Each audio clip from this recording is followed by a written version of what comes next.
Hey everyone, welcome to TechFix, the channel that helps you solve all your tech-related problems. In today's video, we're going to show you how to set up your iPhone or iPad, whether it's a new device or you just want to start fresh. So, let's get started. The first step is to turn on your device.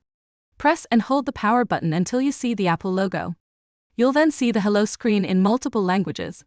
Follow the on-screen instructions to get started. If you have another device, you can use Quick Start to automatically set up your new device. If not, tap Setup manually.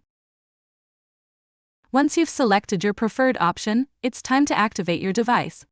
Connect to a Wi-Fi network or use your mobile network to activate your device.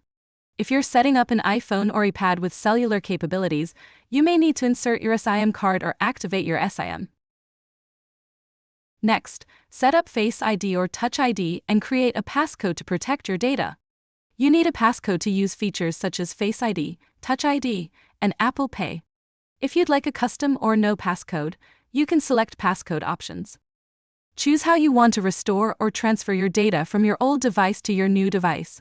You can use an iCloud backup, a backup made from your computer, or move data from an Android device. If you don't have a backup or another device, select Don't Transfer Apps and Data. Sign in with your Apple ID, or create a new one if you don't have one. You can also recover your Apple ID or password if needed. Follow the on-screen instructions to allow iOS or iPadOS to update automatically and set up other features such as iMessage, FaceTime, and location services.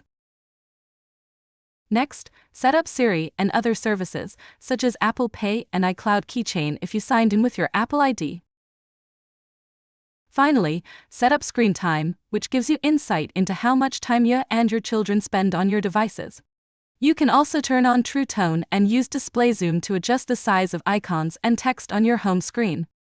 And there you have it. You've successfully set up your iPhone or iPad. Thanks for watching TechFix, and we'll see you in the next video.